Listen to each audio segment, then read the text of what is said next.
My brother stood on my porch screaming that I owed him his cut, loud enough that my neighbors stepped outside to watch. In my hand was a certified envelope I still hadn't opened. My lawyer had texted me one line that morning. Closing is in 72 hours, do not open the door for him, do not sign anything. For 10 years, this same man called my work a joke, a hobby, garbage.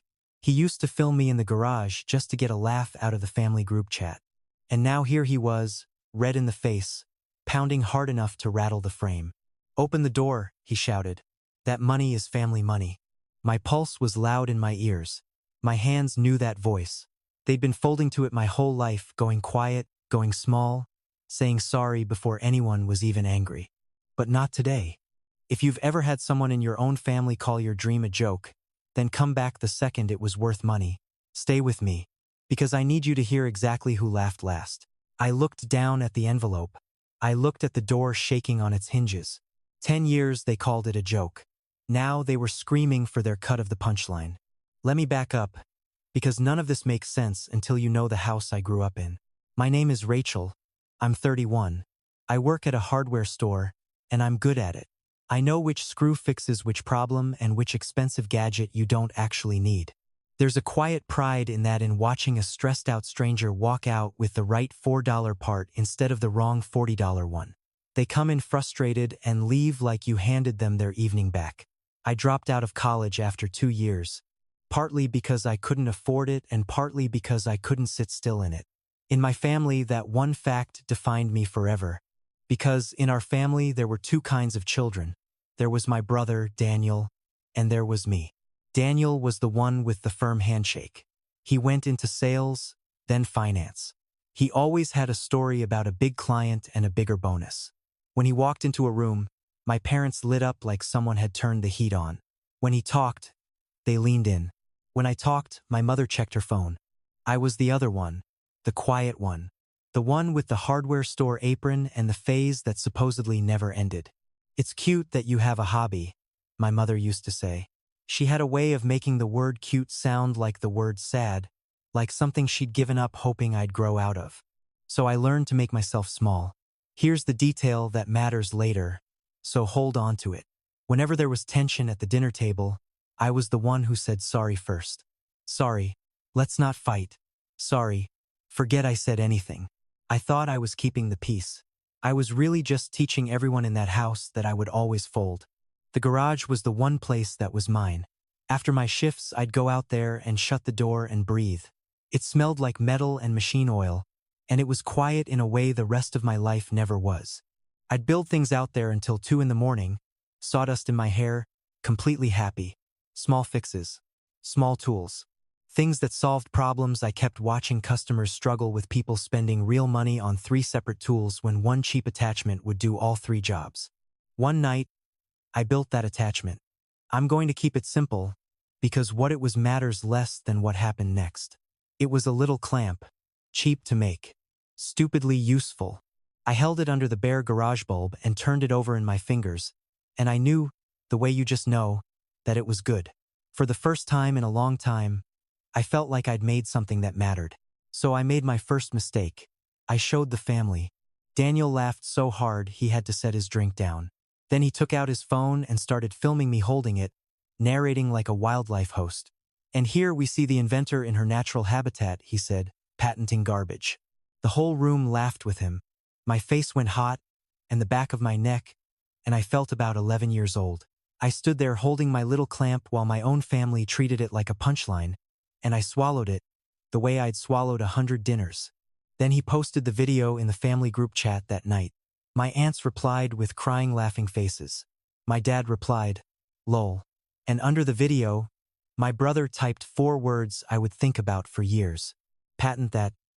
Genius. He filmed me to make them laugh. He had no idea he was filming evidence.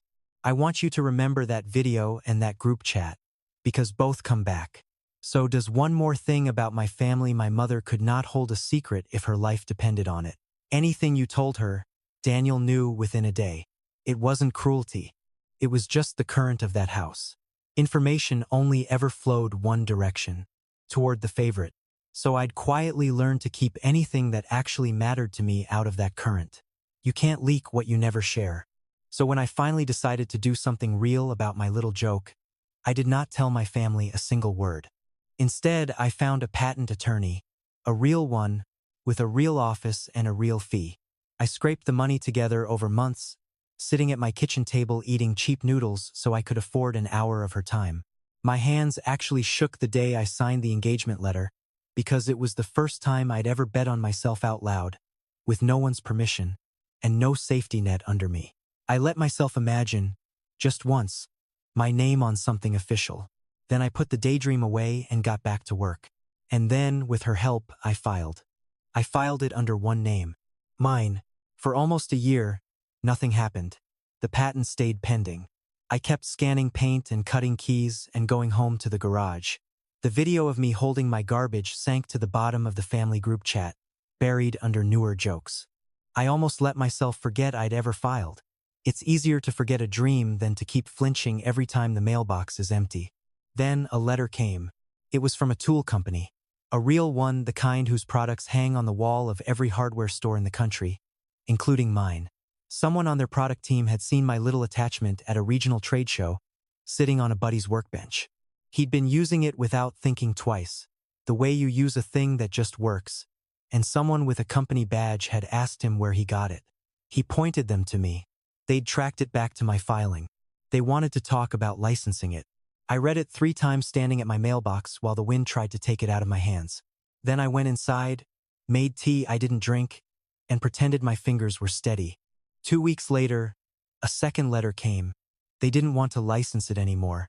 They wanted to buy it. Outright. They named a number. I sat down on my kitchen floor, right there on the cold linoleum, because my legs just stopped holding me up. The fridge hummed. A car went by outside. The whole world stayed completely normal while mine quietly came apart at the seams. I read the number out loud to my empty apartment, slowly, like it might disappear if I rushed it. It was more money than I had ever expected to see in my life.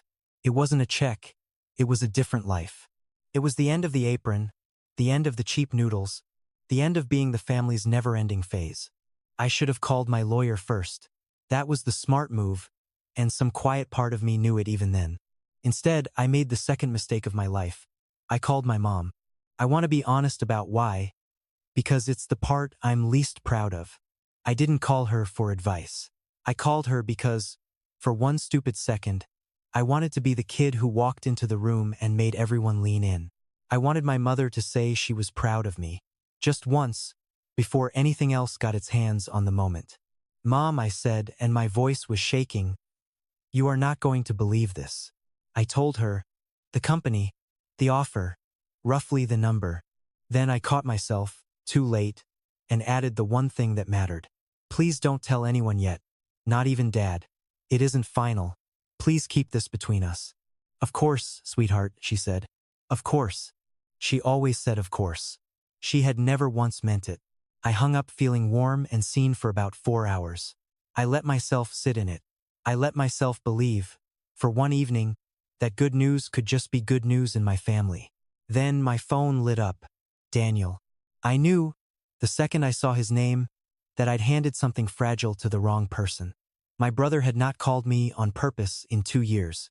Not on my birthday. Not when I was sick. Now here he was, calling at 8 o'clock on a Tuesday. And his voice, that was the thing that turned my stomach. It was warm. It was proud. It was a voice I had not heard aimed at me since we were kids on the same team. "Hey, sis," he said. "Mom mentioned you've got something cooking. That is amazing. I always knew you had it in you." I said nothing. I was too busy watching 10 years rewrite themselves in real time, listening to a man who filmed me for laughs pretend he'd been in my corner the whole way. "So," he went on, "easy as anything. How big are we talking ballpark?" There it was. 4 hours. That's how long my good news stayed mine. And here's my small confession. For half a second, the old pull came back, and my mouth actually opened to tell him the number. I closed it. "It's really early," I said. "I can't get into the details." "Come on. It's me. This is what I do for a living: deals, contracts. You're going to need someone who understands this stuff. You don't want to get taken advantage of. I've got it handled." A pause. just long enough to feel the temperature drop through the phone. "Okay," he said. "Sure. Just don't do anything stupid alone." He hung up first, which told me more than the whole call did. Daniel only let go of something when he'd already decided how to get it back. I knew that pause. I'd grown up on the other end of that pause. And that was the moment something in me changed. For years, I'd been a person who built things in the dark and hoped nobody noticed. Now, for the first time, I understood I was going to have to be a person who protected what she'd built. Hoping wasn't a plan anymore. Quiet wasn't safety anymore. I sat very still for a minute. Then I did the thing I should have done that morning. I opened the family group chat, scrolled all the way back to the video, and took a screenshot. His face mid-laugh. His 4 words underneath. And in the corner, the date and the exact time, stamped right into the image. Then I did it again, slower, making sure the timestamp was sharp and readable. I emailed it to myself. I saved it twice more. Some instinct I didn't have a name for yet told me this little picture was going to matter. I didn't fully know what I'd need it for yet. I just knew that a man who once put patenting garbage in writing should not get to rewrite that whenever it became convenient. So I saved his own words, with the timestamp attached, where he couldn't reach them. And suddenly the joke had a brother who'd always believed in me. 2 days later, it wasn't just Daniel anymore. My phone rang during my lunch break, and it was a conference call. My father on the line. My mother, and Daniel. The whole committee, assembled to discuss me, like I was a problem on an agenda instead of the person who'd actually built the thing. I could hear them breathing on the line, before anyone spoke. 3 against 1, in a stockroom that smelled like cardboard and floor cleaner, on my 30-minute break. My dad spoke first in his reasonable voice, the one he used right before he asked you to give something up. "We think it's wonderful, honey," he said. "We really do. We just think that, as a family, we should sit down and figure out how to share this. Fairly." "Share it," I repeated. "Your brother's been having a hard year," my mother jumped in. "And he has the business sense. It only makes sense that he'd be part of something this big. We're family. Family doesn't do things alone." I stood in the stockroom with my phone against my ear and felt my whole body go cold, then hot. And then my hands started to shake. I hate that they did. But that's the truth. So I'm telling you. 31 years old, with a life-changing offer in writing, and my body still defaulted to the same place it always went. I felt the apology climbing up my throat. Maybe there's a way to make everyone happy. Maybe I'm being selfish. Maybe, and this is the one that scared me, maybe they're right. So I did the one thing that always stopped the shaking. I walked to my locker and took out the folder I'd started carrying everywhere, to work, to the car, beside my bed at night. My lawyer hadn't told me to do that. I just felt safer with it in reach, like armor I could actually hold. I opened it. Inside were 2 pieces of paper, and I want you to hear exactly what they were, because they're the first real receipts in this story. The first was the assignment agreement my attorney had prepared. There's one line on it that matters. The inventor of record, the sole owner of the patent, was listed as one person. Me. One name. What that means is simple. On paper, legally, this invention belonged to me and to nobody else. The second was the letter of intent from the buyer. It was addressed to one person. Me, not the family, not Rachel and associates. Me. I read those 2 documents to myself, quietly, standing at my locker. My own name, typed in plain black letters, official and permanent. Not a hobby, not a phase. The inventor. My hands went still. It's hard to describe what it does to you, seeing yourself written down as the person you always knew you were, while 3 voices in your ear insist you're somebody smaller. "There's nothing to share," I said into the phone. "The patent is in my name. The offer is in my name. There is no version of this where Daniel owns part of it, because legally, he never did." Silence. Then Daniel, and the warm brother from Tuesday, was gone like he'd never existed. "Family shares," he said, flat. "Don't be selfish." I didn't take the bait. I just let it sit there in the air, ugly and clear.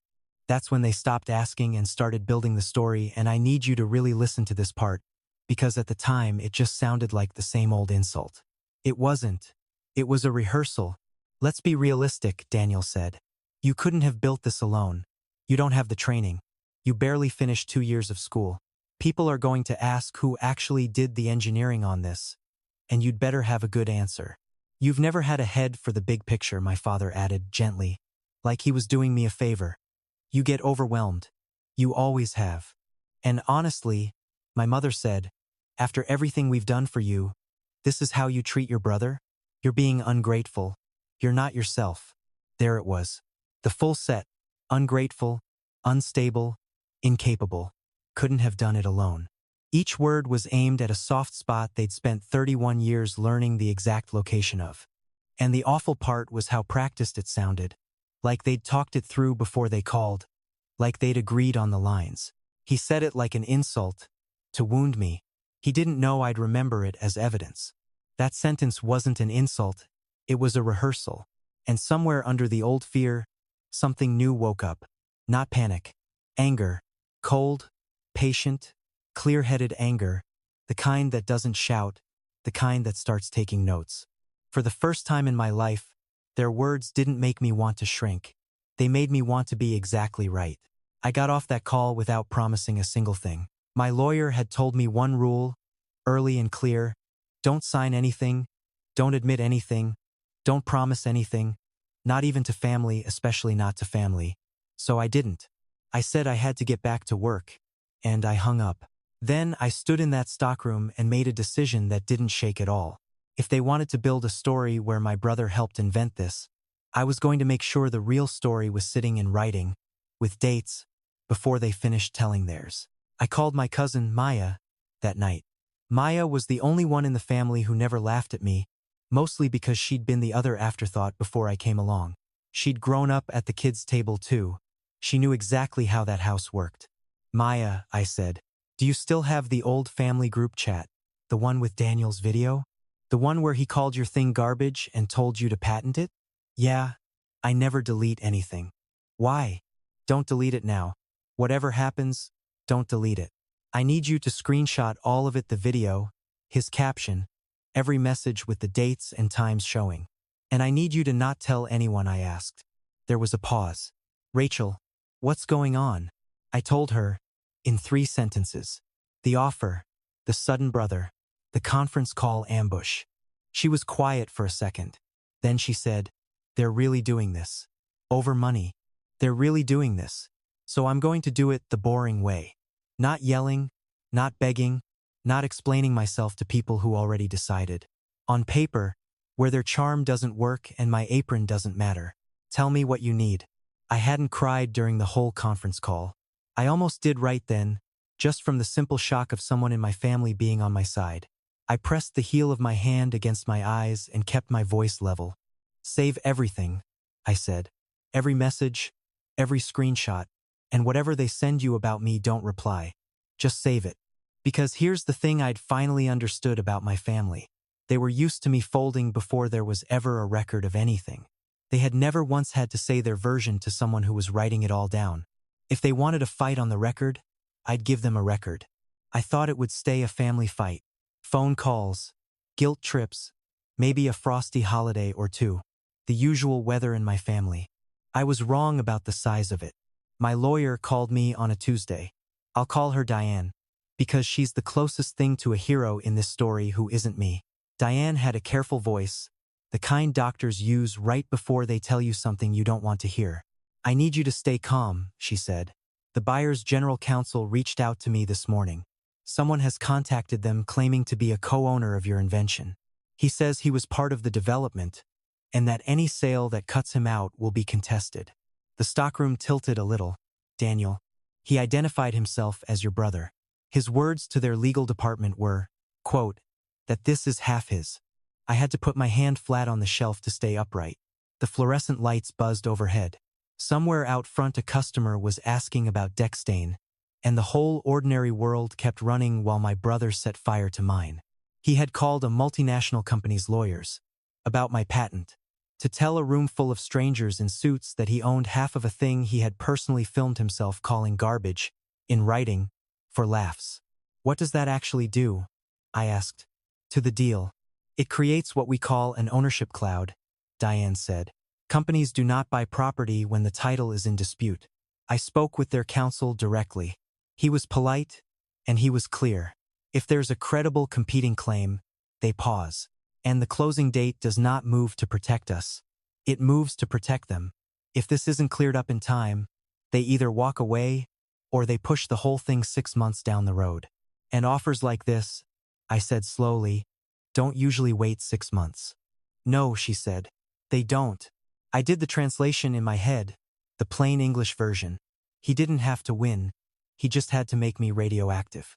He just had to stand close enough to my deal that the buyer got nervous and let their caution do the rest. It was almost elegant, in the ugliest possible way. I want to tell you I stayed cool. I didn't. He didn't just want a slice of my good news. He wanted the whole deal in his fist. He'd figured out the one move I couldn't ignore. He couldn't take the patent from me, so he'd make me dangerous to buy. He'd poison the water so the buyer would rather walk than drink. That night, I didn't sleep. I'm being honest with you, because I promised I would be. I lay in the dark and did the math on a future I'd already let myself believe in. The apron, gone. The garage, finally a workshop instead of a hiding place. My name on something real, and I watched all of it flicker, because my brother had decided that my one chance was actually his. My chest was tight enough that around 2 in the morning I genuinely wondered if I was having some kind of attack. I sat up. I turned the light on. I could hear my own heartbeat in the pillow. The clock on the stove threw a little green glow down the hall, and I watched the minutes change for what felt like an hour. I was 31 years old and terrified that the best thing that ever happened to me was going to be stolen by the person who was supposed to love me first. And then, somewhere around 3, I got tired of being afraid. I'd panicked like this once before, on the conference call, and I'd learned the cure. Fear doesn't fix anything. Fear just spins. So I got out of bed, and I did the boring, powerful thing. I made a list. Fear doesn't close deals. Paperwork does. I wrote down every single piece of paper I had. The patent filing receipt, the assignment agreement, the letter of intent, the screenshots of the group chat, with their timestamps. Maya, who could testify to a decade of him mocking the very thing he now claimed to have built. Every date, in order. I built a timeline so tight you could not slide a knife between the entries. By the time the sky started going gray, I had pages, real pages, in my own handwriting, lined up in order. There's something about turning a panic into a list. The monster shrinks. It stops being a feeling and starts being a problem with steps. When I was done, I looked at it and felt the fear drain out of my hands. The story they were telling had a problem. My story had dates. I emailed it all to Diane before sunrise. She called me back at 9. This is good, she said. This is very good. A claim with no documentation is just noise. As long as he keeps it to words, the buyer's counsel can clear it. We send a firm letter, you sign honest sworn statements, we attach your timeline, and the cloud lifts. I remember exhaling for what felt like the first time in 2 days. There was a path. It was narrow, and it ran straight through a deadline, but it was a path, and it was made of things I actually had. As long as he keeps it to words, I repeated. Something in how she'd said it stuck to me. Yes, Diane said. Don't poke him. Don't call him. Don't give him anything new to react to. People in his position usually overplay their hand if you just let them. I didn't have to do anything. That was the part that turned out to matter, and it was also the hardest thing she could have asked of me. Every cell in my body wanted to call him, to scream, to make him admit what he was doing to me. Restraint, when you're the one being wronged, feels like losing. It feels like letting them win the room. But Diane was right. The strongest move I had was silence. So I sat on my hands. I let the clock run. I let my brother believe he was winning, because a man who thinks he's winning gets careless. And he was careless. Within a week, Daniel did the thing that ended him. I didn't see it happen. I learned it later, from Diane and from the documents themselves. So I'm only going to tell you what could be proven on paper. A claim made of words wasn't scaring anyone. The buyer's lawyers had been doing this for 30 years. They don't flinch at an angry relative. Daniel must have realized that words weren't enough, so he decided to give his words a costume. He had a friend.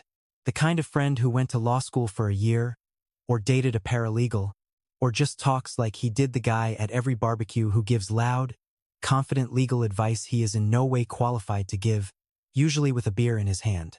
On that friend's bright idea, Daniel didn't just claim to be a co-inventor. He manufactured it. He drew up a declaration, a sworn statement, claiming the two of us had invented the device together, and he signed a version of it, dressed up to look like something that belonged in an official patent file, and sent it to the buyer's general counsel to make his claim look real. The advice, as I understand it, was simple. Make it look like we built it together. And here is where it stopped being a family fight for good. An insult I could survive. I'd survived a lifetime of them. But this was different. My brother had sat down, on purpose, and forged a sworn document with my invention's name on it, to take the one thing I'd ever built for myself.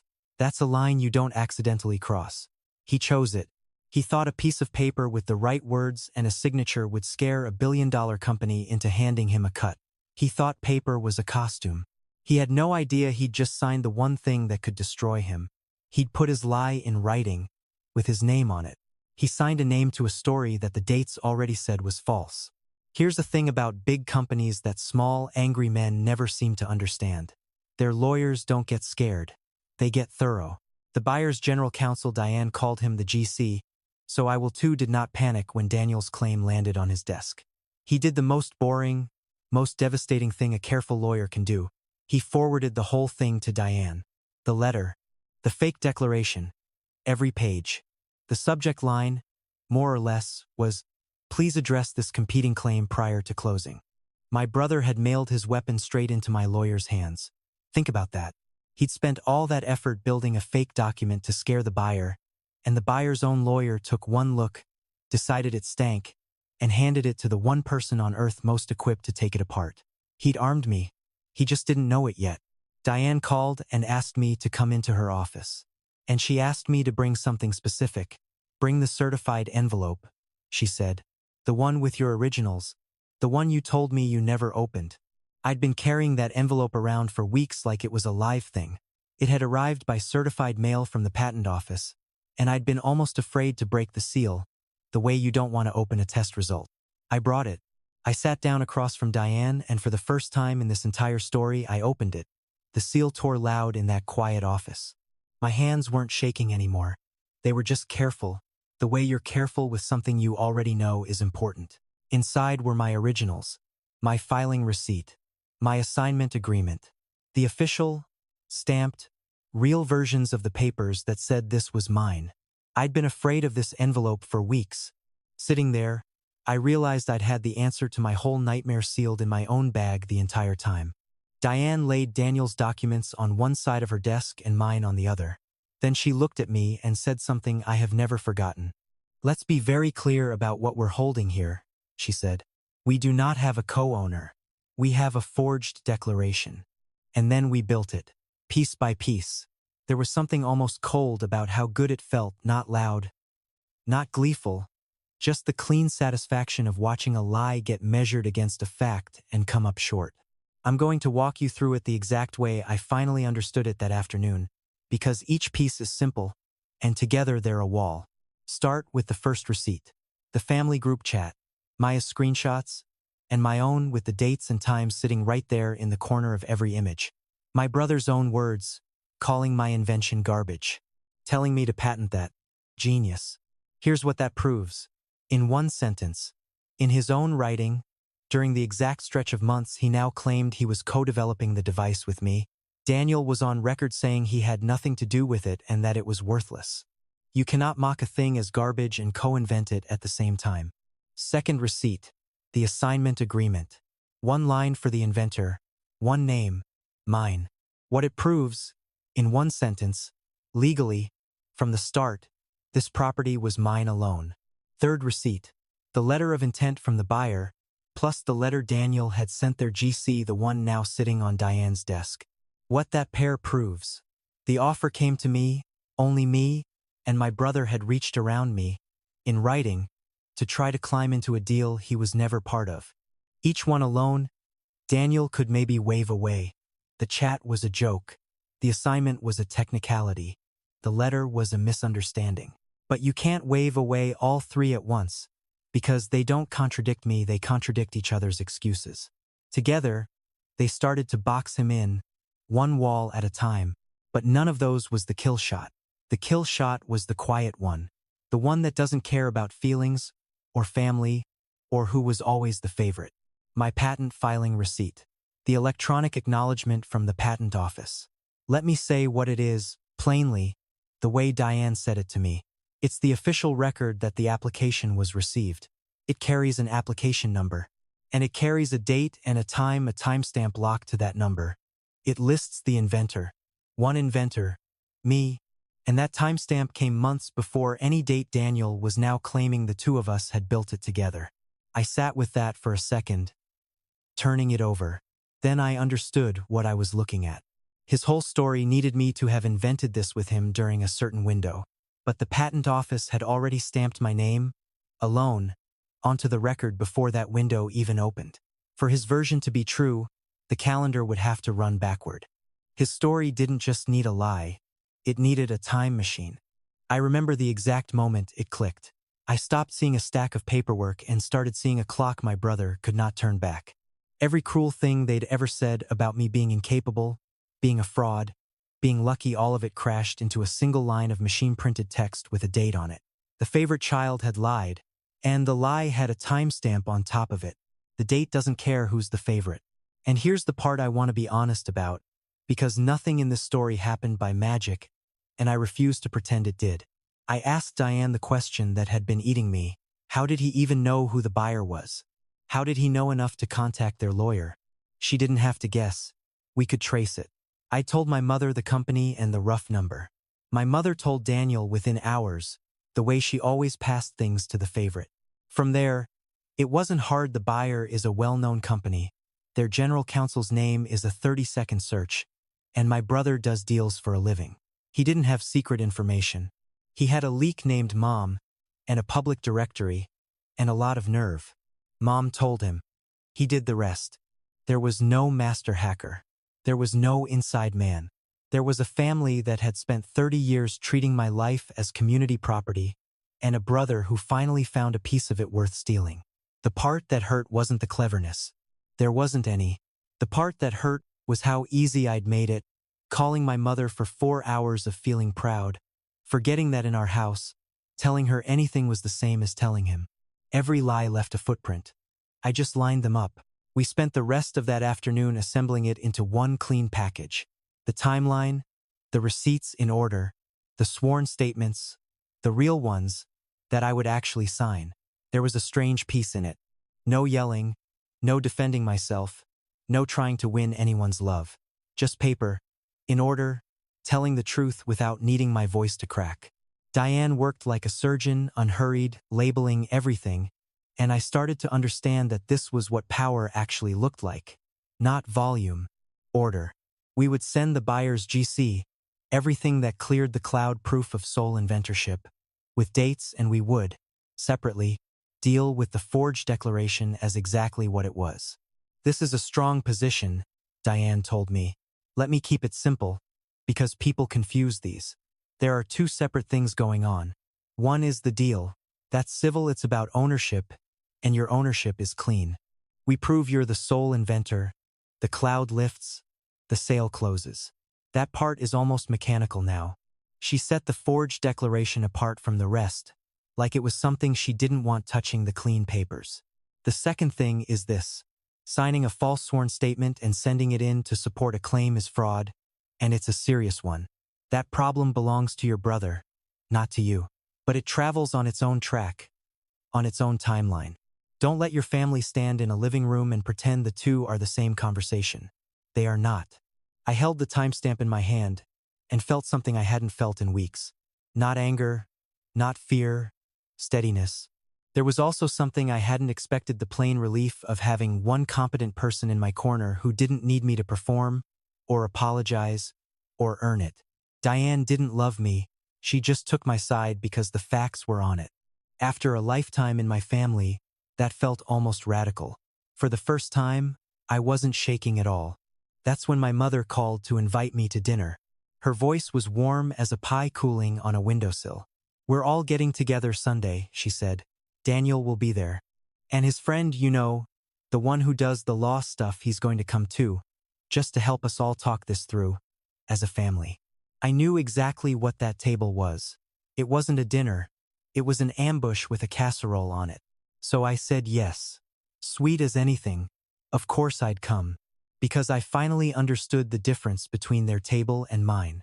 At their table, the loudest, most confident voice always won, and that voice had never once been mine.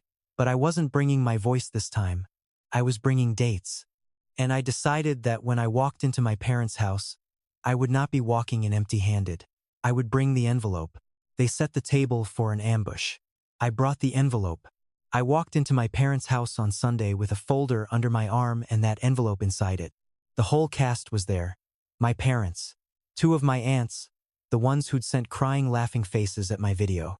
A couple of cousins, Maya among them. She caught my eye from across the room and gave me one small, steady nod. And right next to my brother sat his friend, the law stuff guy in a blazer, with a legal pad in front of him, performing importance for an audience that didn't know any better. They'd already started without me. I could feel it the second I crossed the threshold. The story was already in the room, warm and settled, and I'd walked in late to my own trial. Daniel ran that table like he was closing a sale. He was relaxed. He smiled. He had an audience, and my brother had never once met a problem an audience couldn't fix for him. Look, we all love her, he said, tipping his head toward me like I was a charity case he'd generously agreed to sponsor. But let's be adults about this. She got lucky with an idea. Now there's real money on the table and real legal complexity, and she's in over her head. Somebody with experience needs to be steering this. That's all this is. Family looking out for family. His friend nodded gravely and leaned in. I'll be honest with everyone, he said, in the voice of a man who has watched a lot of legal dramas. There are serious exposures here. Disputed inventorship can sink an entire sale. For her own protection, she'd be smart to bring family onto this before it blows up in her face. My father looked at me with that soft, disappointed warmth that had run my whole childhood. We just don't want you to lose everything, sweetheart, he said. Be reasonable, for once, and I need to be honest about what happened in my body next, because it's the truth and it's the worst part. It worked. For a second, it worked. Sitting at that table, surrounded by every person whose approval I had chased my entire life, with a man in a blazer calmly telling me I was in danger, I felt 11 years old again. My face went hot, my ears started ringing, and I felt my mouth begin to form the old words. Maybe just give him a little, maybe just enough to keep the peace. Maybe I really am in over my head. I almost apologized. To them. For my own success. The reflex of 31 years had me halfway out of my chair, halfway into folding, one more time, then, under the table, I put my hand flat on the envelope, and I felt the timestamp inside it like a heartbeat. For 1 second, I almost apologized. Then I remembered the date. I sat back down. I let the ringing fade, and when I spoke, my voice came out quieter than I expected, and steadier. Before I agree to anything, I said, I just want to make sure we're all working from the same facts. It's only fair. Can someone read the inventor's name off the patent? Out loud, for the room. Daniel waved a hand. We don't need to do all that. Humor me, I said. You said people are going to ask who did the engineering. So let's answer them. I slid the first page into the middle of the table. The assignment agreement. Daniel's friend picked it up, and I watched his eyes drop to one line, and I watched his face change. He set it down without reading a word of it aloud. So I read it for him. One inventor, one owner. Me. I laid the next page down beside it. This is the filing receipt from the patent office. It has an application number, and it has a date. I put one finger on that date and left it there. That's months before the timeline my brother gave your company's lawyers. The record had my name, and only my name, the entire time he says we were building this together. The table had gone quiet. Not the polite kind, the other kind. Then I laid down the last page, the one I'd been carrying around for weeks, the one I'd been afraid to open. And this, I said, is the sworn declaration my brother sent to the buyer's general counsel. The one claiming he's a co-inventor. I looked straight at Daniel for the first time all night. It's signed. Across the room, Maya quietly turned her phone around and held it up. The group chat. The video. His own 4 words glowing on the screen, with the timestamp underneath. Patent that. Genius. Daniel's mouth opened. Nothing came out. The color drained out of his face from the top down, like someone had pulled a plug. He looked at his friend, his one ally in the room, and his friend had suddenly become extremely interested in squaring the edges of his legal pad. The silence in that dining room had a texture to it. One of my aunts set down her fork. A cousin near the wall took a small step back. And then, somewhere down the table, I heard it quiet, almost a whisper, the question that ended everything. Daniel, my aunt said, did you sign her name to that? He tried. I'll give him that. Men like my brother always take one more swing even after the bell. He laughed, except the laugh didn't work anymore. It came out thin and high and wrong. Oh, come on, he said. It was a joke, a formality. We were always going to do this together. It's a family thing. She's twisting all of this. And then I watched him feel the room slipping, and I watched him reach for the cruelest thing he had left. He switched stories mid-sentence. She stole the idea from me in the first place. Everyone here knows I'm the one with the head for this. I practically handed it to her. That was the final swing. And it missed, because he'd just tried to claim 2 opposite things in one breath.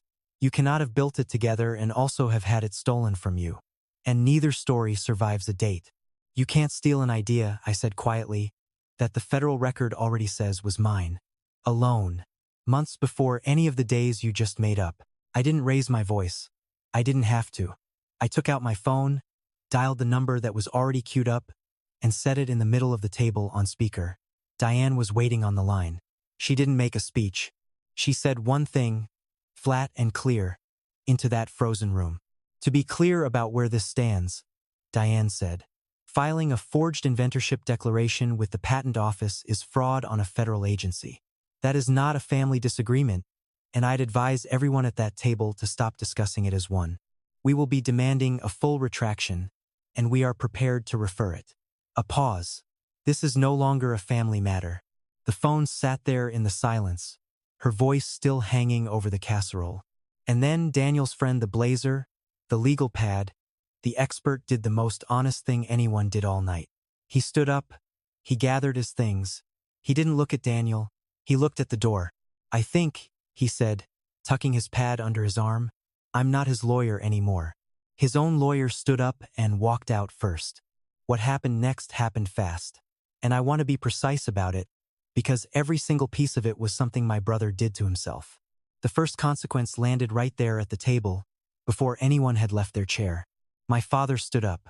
My father, who had never once in his life raised his voice at Daniel, who had spent 35 years pointing at my brother as the proof he'd done something right. He stood up slowly, and his face was a color I'd never seen on him, and he pointed at the front door. Get out of my house, he said. No tome. To Daniel. His voice didn't even shake.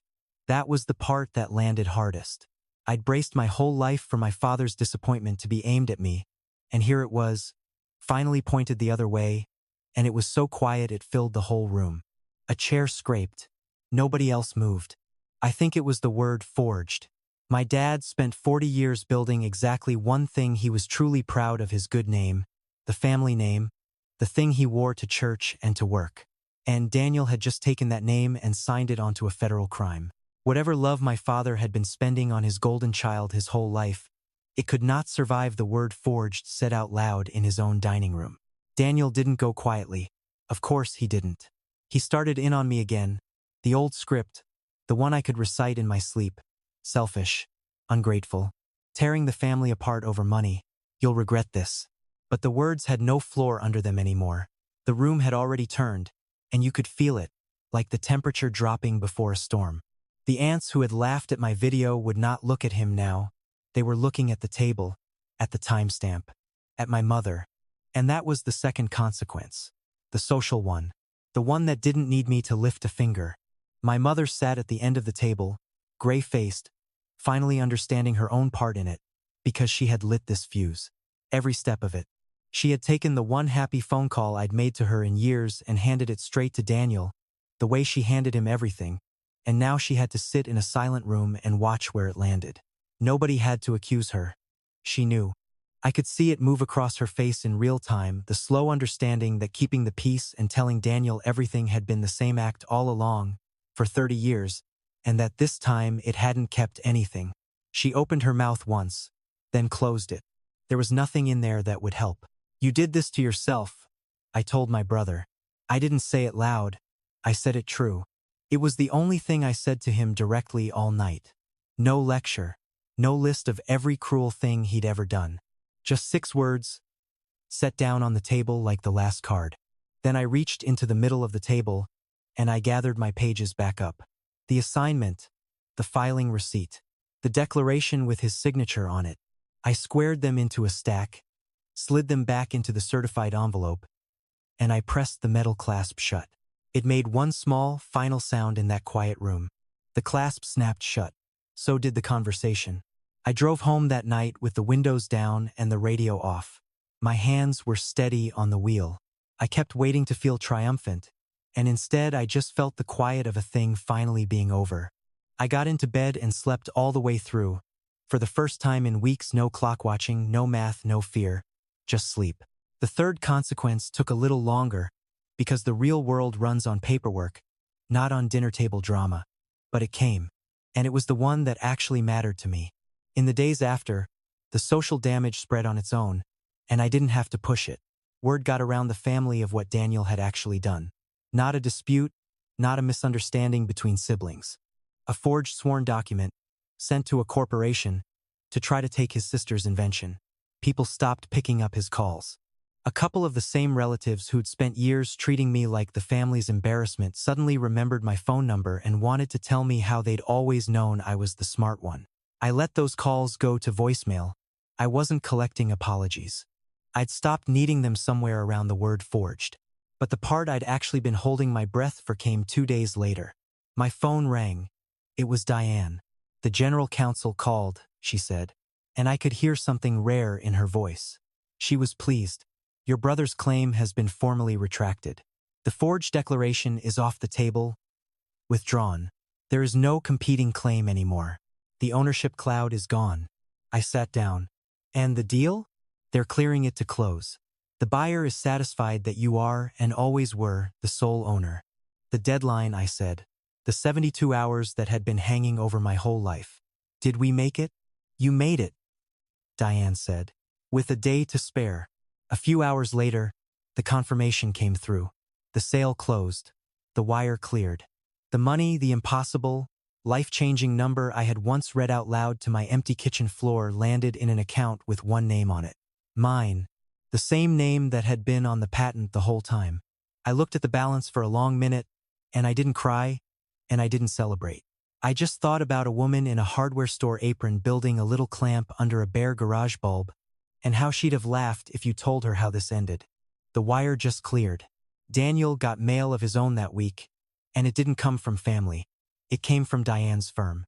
A cease and desist letter on real letterhead, from a real firm, the kind that does not get forwarded to anyone's lawyer for a laugh.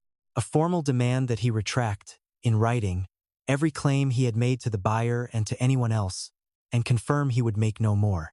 And one paragraph, very calm and very clear, explaining that submitting a forged inventorship declaration to a federal agency is the kind of thing that can be referred for criminal investigation, and that whether it went that far would depend entirely on his behavior from this point forward.